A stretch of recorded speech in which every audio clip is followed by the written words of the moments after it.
A wise man once told me it's all about the D. Well, that man lied because what is the D if you don't know how to score?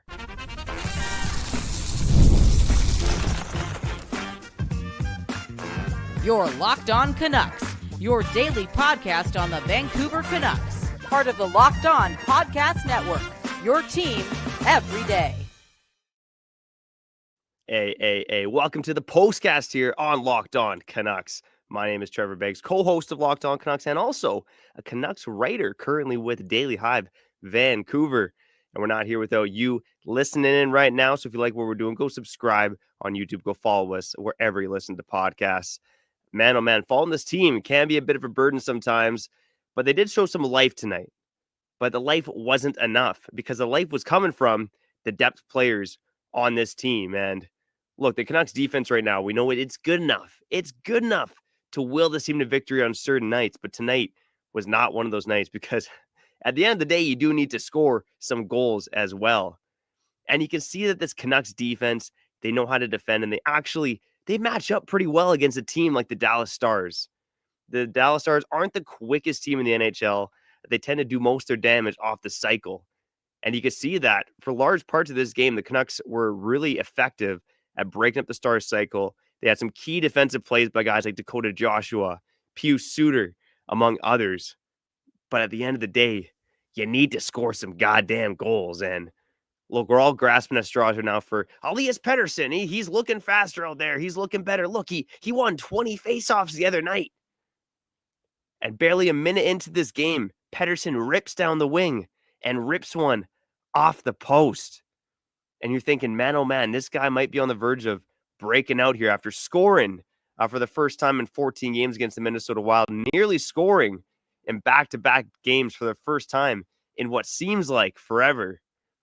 But unfortunately, that shift was not a sign of things to come for your Vancouver Canucks. And you look at the end of this game, and you can say that the three most disappointing Canucks tonight were Elias Pettersson, Jake DeBrusk, and Brock Boeser.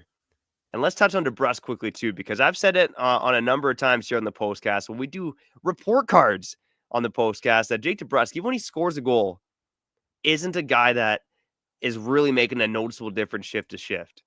Look, he knows how to get to the dirty areas, okay? He knows how to put the puck in the net. He leads this team in goals right now.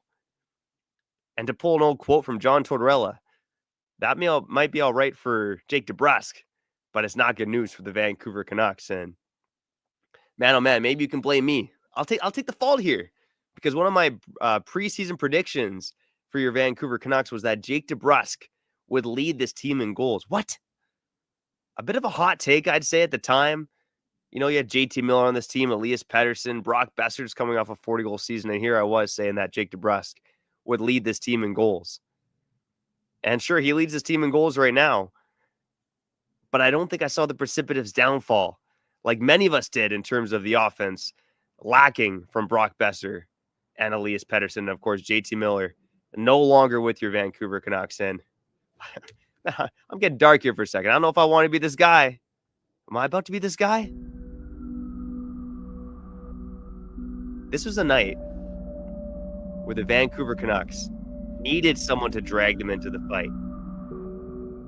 How many times have we seen over the past 4 or 5 seasons where JT Miller was that guy to drag the Canucks into the fight?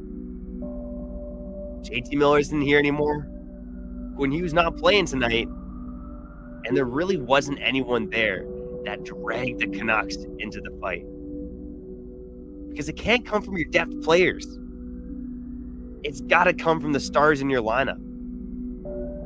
And they're playing with a bit of a lackadaisical attitude right now. Not playing like they hate losing. They play like they want to win, but you need guys who hate to lose. Shout it to Shorzy, okay? The guy said it best.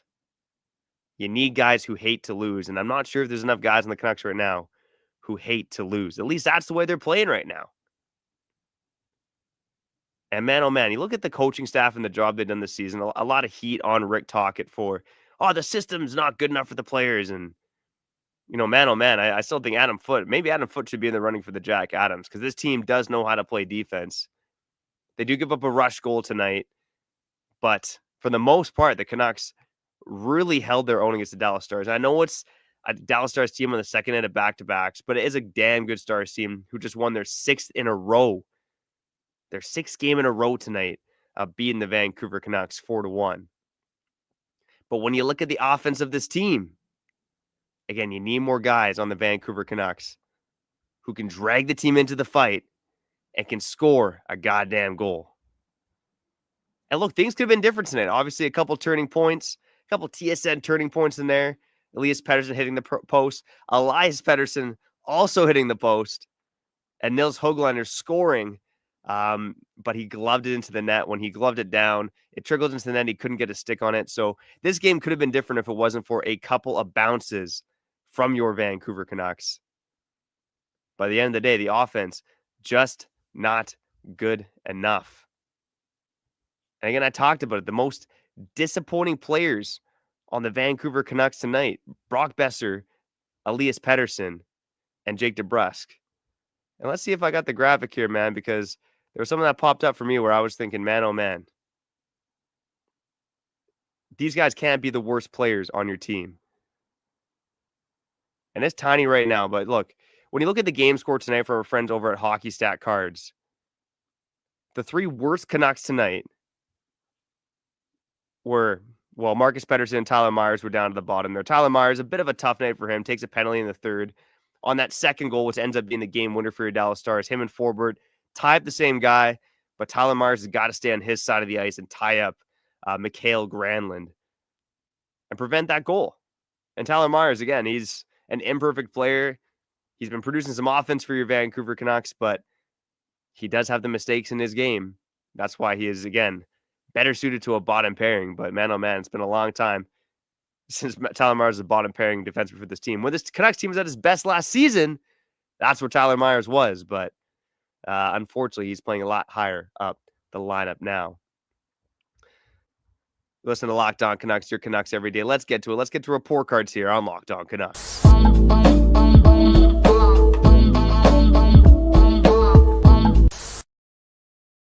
Shout out to Kyle Bowen, always making the drops on this program. And let's whiz through it here. I don't know if this is going to be a long one tonight, but I saw at the top, Brock Boeser, a tough night for him. Brock Boeser was on the ice for a goal tonight. He was only on the ice for 3 shots for your Vancouver Canucks. And look, Rick Tocchet put the lines in a blender tonight because he needs to find a way to get his star players going. And nothing's working right now for the Vancouver Canucks. Nothing is working. And Brock Boeser, he spent the most of his night with Pius Suter and Jake DeBrusk. Pius Suter, again, you saw some signs tonight where he is better suited to the wing. He got checked in the neutral zone a couple times, trying to carry it up the ice at center. I mean, the Vancouver Canucks are a better team if they can find another center and move Pius Suter to the wing. Maybe a reason why they should have shipped Pius Suter out. But again, they're fighting for their playoff lives, if that means something. So Brock Boeser given a C-. Connor Garland, let's give him a B. Philip Peronic, let's give him a B as well. Drew Connor, barely noticed the guy tonight. Let's give him a C. Nils Hoglander, again, still showing some tenacity in this game. Almost scored in the second period as well. I give Nils Hoglander one of the better efforts on the Canucks. I give him a B+. Jonathan Lecker-Mackey, I don't want to poo-poo on the guy, but I barely noticed him out there tonight. I give him a C. Pius Suter, give him a C. D. Petey, still making things happen for your Vancouver Canucks. Looking noticeable with his speed. And this was a telling sign for the Vancouver Canucks. D. Petey at even strength. The second highest ice time on the team. If you're grasping at straws for positivity today, I think D. Petey, looking at what he's done for the Vancouver Canucks. Man, oh man. D. Petey is a blessing and a big reason why Carson Soucy was shipped out of town, because D. Petey just, 11, 12 games into his career is already a better player than Carson Soucy. I give him an A- tonight. Derek Forbort, that Forbort-Mancini pairing, looking spicy again, just like they did against the Minnesota Wild. And Derek Forbort scoring his first goal in over 2 years. It's been since February 2023 that he last scored. They showed that goal, and it was off a ricochet in front. This one a lot prettier tonight. And the Canucks do need their D to activate right now because they're just too slow, too stagnant in the offensive zone. Derek Forbort, not the guy you expect to do it, but he did it tonight. I'd give him an A for his performance tonight. Marcus Pettersson, and this is interesting, okay? Marcus Pettersson, Elias Pettersson, and Tyler Myers wearing the A's on their chests of the Vancouver Canucks tonight. Over guys like Brock Besser, over guys like Connor Garland. Marcus Pettersson, we saw the clips, again, a vocal leader for this hockey team, or at least a vocal leader throughout his NHL career, but clearly he's already in the leadership role for your Vancouver Canucks. Still wasn't a great night for him, but he had some good defensive plays in there as well. Sometimes playing with Tyler Myers can drag you down a bit. I felt like that was the case for Marcus Pettersson tonight. I give him a B+ overall. Elias Pettersson, I'd give him a C tonight. Lots of C's for your Vancouver Canucks. Kiefer Sherwood, he's just not looking like the same player that he was earlier in the season. He had the second lowest ice time at even strength behind Jake DeBrusk, but possession stats a bit better. Let's give Kiefer Sherwood a B+ overall. Teddy Bluger had a chance on a shorthanded breakaway in the third period. Couldn't get enough mustard on it. Teddy Bluger is Teddy Bluger. Again, shout out to Latvia. Teddy Bluger, give him a B-. Tyler Myers, give him a D. Filipino, fairly quiet night for him, B-. Jake DeBrusk, I'm giving Jake DeBrusk an F. Jake DeBrusk, give him an F tonight. I mean, Jake DeBrusk is just floating out there at the best of times. And after a loss, you're looking for someone to blame. And, again, all the Canucks stars deserve some blame. But, Jake DeBrusk, for me, I mean, he scores goals. And he's been on a bit of a heater recently, but he was ice cold tonight. Jake DeBrusk, man, come on. I know it's all about the D, but you got to know how to score. Dakota Joshua, some good moments on the penalty kill. He had some jump to his game, give him a B+. And Vittorio Mancini, he prefers Victor, okay? He doesn't like to be called Vittorio. I'd give him an A-. I thought Victor Mancini had some really good moments tonight. Kevin Lankinen, let's give him a B overall. There's not much you could do about most of the goals tonight. Maybe you like to see a better rebound control in the second goal and the third goal off the rush there. So Kevin Lankinen, I'm gonna ask a dark question on the other side, man. But Kevin Lankinen, I give him a B- overall. All right, let's cut to break. Let's wrap up here on Locked On Canucks. Your Canucks every day and every night. We'll be back on the other side after showing it our friends over at Wonderful Pistachios. There's nothing that cheers me up more than talking about my nuts, baby. And the nuts you got to have aren't my nuts. They're the nuts from Wonderful Pistachios, okay? Because Wonderful Pistachios, do you know that pistachios are a good source of protein, okay? So if you're in bulking season, don't be getting a Big Mac. Go get some Wonderful Pistachios, okay? It is one of the highest protein nuts. Each 1 ounce serving has 6 grams of protein, giving you over 10% of your daily value. Plus, they're packed with fiber and better for you unsaturated fats to help you feeling fuller longer. And personally, give me the naked nuts in my mouth, okay? I like the no shells variety. No shell on that. It's the perfect grab and go snack for a day like today when I'm doing the postcast here on Locked On Canucks. And if you like the teas, they got the in-shell variety as well. So get crackin', get snackin' with a snack that packs a protein punch. Visit wonderfulpistachios.com to learn more.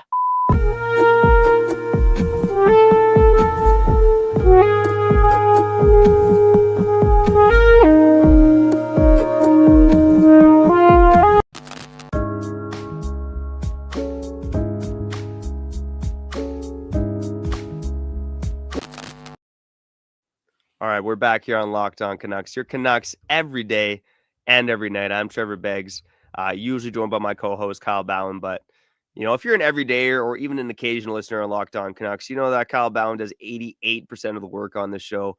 He's done lots of solo episodes, so I got to step up. Let the guy sit back, relax, and scratch his sack once in a while. And Kyle knows. It might be all about the D, but only if you know how to score. Maybe he's out there scoring right now. Let's go! Woo-hoo-hoo! Kyle Bowen scoring, the Vancouver Canucks not scoring as much. Man, oh man. And again, this Canucks team, they're going to be in some trouble. They're going to be in some trouble if they don't know how to score. And again, they're right in the thick of the race. You look at the standings at the end of the night tonight. They're still 1 point back at the Calgary Flames, who beat the Montreal Canadiens 1-0 against the Montreal Canadiens on Saturday night. And again, the competition around them isn't all that scary. I know St. Louis 7-1-2 in their last 10. But now missing Colton Parayko. The Utah Hockey Club 6-3-1 in their last 10. I still think they pose the biggest threat, but they're 3 points back at the Canucks right now. And the Calgary Flames. Now, here's the thing, right? a big separator for the Canucks in recent seasons was the fact that they didn't necessarily have to be one of the league leaders in terms of shots on net. They could get it done because of the talent and the stars of their lineup. They could have quality scoring chances. And that is just not the case right now. And here's a crazy stat. Since January 1st, the Canucks rank last in goals per game. They rank last in even strength goals per game. They rank second last in terms of shots per game. And they are fourth worst in terms of shooting percentage. You got to create your own luck. And we've been banging that drum. We've been saying that on Locked On Canucks since February of last season. And we're 12 months into this, and it's still the same damn problem for your Vancouver Canucks. They don't create enough of their own chances. And it's a frustrating thing about this team, and a lot of fans wondering where the Canucks go next. Can Boeser bounce back? Can Pettersson bounce back? Or do they move forward for the future? And before I get to some comments, I'll say this, and I don't want to wax too poetic about JT Miller too much, but one of the big things that we were saying about the Vancouver Canucks last season when they had JT Miller in the fold is that this team is one impact forward away. Like, that's what they would really need if they were going to compete for the Stanley Cup.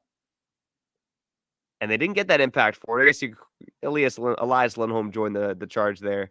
But even after that, I think a lot of us are saying they need another top six forward, right? You still had guys like Mikheyev and Hoglander, who was kind of middle six. You still needed another top six forward. Now, they got another one in Jake DeBrusk, but he is a top six guy, but he is invisible on a lot of nights for your Vancouver Canucks. And right now, if you look at this roster, I mean, you need Pettersson to bounce back. We say that every night. But you do need another impact forward in this lineup. And now you don't have JT Miller either. So you're looking at needing, another top six forward and potentially another middle six center if you're that bullish on Hedl and Pettersson bouncing back and finding their true form. This team still needs another top six winger. You know, you look at DeBrusk, you look at Boeser, you look at Garland.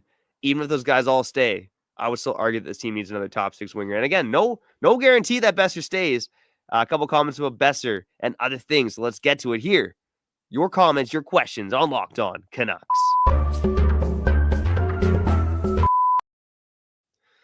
All right. Well, let's go to Callum Sandu. Okay, Callum Sandu bringing the positivity, even though I think the two games you went to this year, if I'm not mistaken, Callum, shout out to the everydayers, but Callum went to the New York Islanders game in November where we got lambasted by a brutal hockey team. And I think he went to the game against the LA Kings where Miller was playing like he didn't want to be in the city anymore. And Callum Sandu still with the positivity saying that we were 3 post/crossbars away from victory. And again, it could have been a different night for the Vancouver Canucks. If Pettersson scores, let's go back to Elias Pettersson. If he scores that goal early on, it could have been a different game for your Vancouver Canucks. Again, Elias Pettersson, really liking what he's putting out there. But again, grasp that positivity right now. Again, the Canucks, there's things I liked about this team, but they are a mushy middle team right now, for better or for worse. Derek Whelan in the comments saying he misses Quinny the Pooh. And yeah, Quinn Hughes, again, Patrick Allvin expected him to be a game time decision on Friday and then be potentially a game time decision on Sunday against the Dallas Stars here. And the Canucks got a busy week coming up. And we'll talk about it more on Locked On Canucks later this week. But, you got a couple back-to-backs. I believe they got back-to-backs on Tuesday, Wednesday, and Saturday, Sunday, if I'm not mistaken. So potentially they're resting Quinn Hughes to be maybe back for those back-to-back games. If I'm a betting man, I'm saying that maybe he comes back in the Calgary game because that is a big game for the Vancouver Canucks. And then hopefully from there, he's playing at 80% because this Canucks team, again, talk about the guys that drag them into the fight. Quinn Hughes drags this team into a different way, into the fight in a different way than a guy like JT Miller. I think he just does it by wowing everyone with the puck, by putting his teammates in better spots, by trying to make everyone better around him because of how damn good he is. But man, Quinn Hughes wasn't in the lineup tonight, and neither were any of the other stars for the Vancouver Canucks. Jackson in the comments saying, thank goodness we kept Boeser. Brock Boeser. A couple of disappointing games now ever since the the trade deadline came and went. And let's say one thing about Boeser quick here. And I don't want to give Patrick Allvin too much credit because I think it was a bit of a shit show for his media availability post deadline. But now we've seen the return for Brad Marchand, and it got me thinking: was Patrick Allvin right? Was Patrick Allvin right about the fact that there wasn't a lot of returns for Brock Boeser? And at first, I thought that was crazy because you saw some of the returns out there in terms of Anthony Beauvillier getting a second, Luke Schenn getting a second and a fourth. But then you see Brad Marchand only get traded for a second-round pick, and you've got to wonder, if Marchand got traded for a second-round pick, is there a chance that contenders were only offering the same? I think Florida is one of the teams that could have been in on a guy like Brock Boeser. And they only had a second-round pick. I mean, Florida doesn't have really any prospects to note. I mean, Justin Sordiff's their best prospect. Shout out to Justin Sordiff. Covered him here when he played minor hockey in Surrey. 22-year-old, a bit undersized, scrappy guy. But he's their best prospect, and that's kind of an indictment on where their prospect pool is at. A lot of times it's ranked as the worst prospect pool in the league. But let's say the Florida Panthers only wanted to give for a second for Marchand. Maybe the value wasn't there for Boeser because right now, he is not playing well. And Jack's in the comments also saying, no way a contender gives Boeser 8x8.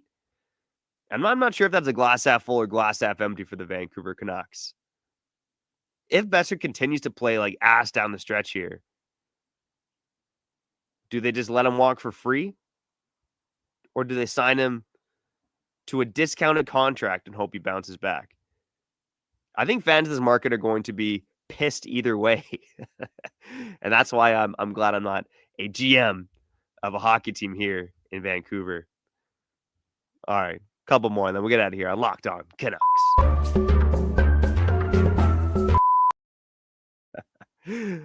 Callum Sandu with one of the comments of the night. Let Tom Gaglardi take over tonight. Yes. Tom Gaglardi. This city, this franchise needs you, man. Callum Sandu, he knows.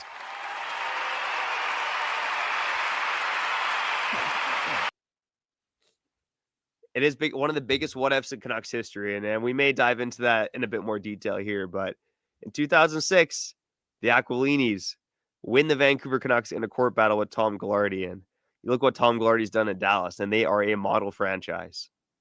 A team that rightly deserves to be now a front runner for the Stanley Cup based on what they did. And I'm still not sure if the Dallas Stars are going to get over that hump and win the Stanley Cup, but they're a desirable destination. Shout out to no tax states. Players want to play there. That helps them out. But to their credit, they've done a good job of building a hockey team, drafting well in later rounds, and just being a perennial contender year after year. And I think Tom Gaglardi knows what you need to do to be a good team year after year, whereas Francesco Aquilini, all he cares about is getting into the playoffs. And the Canucks right now, I still think they're going to be hard-pressed to do that. Mike Laval in the comments saying EP 40 with another 0-0-0-0 game. Yeah. Lots of zeros behind the value of his contract. Also a lot of zeros on the score sheet tonight. And I do want to believe Elias Pettersson's going to get there. He's going to bounce back. He's going to be a superstar again in this league.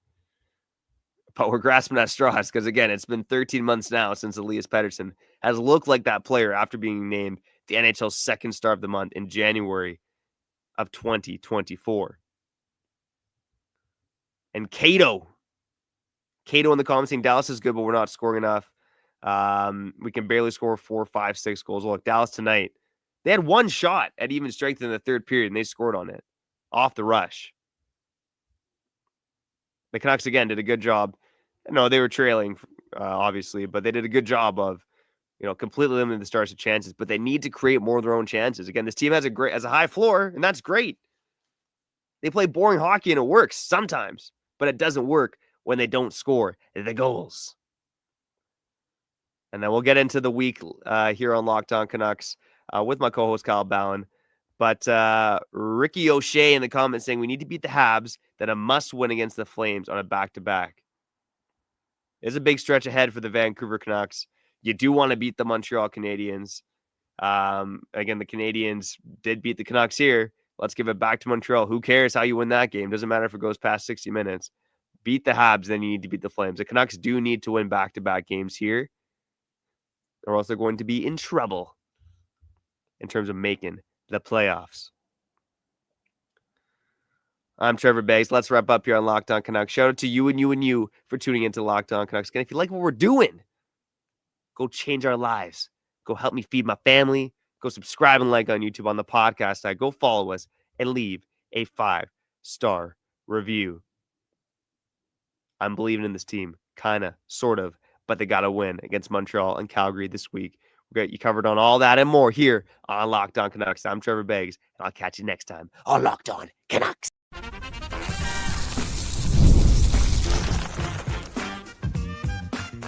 Your Locked On Canucks, your daily podcast on the Vancouver Canucks, part of the Locked On Podcast Network, your team every day.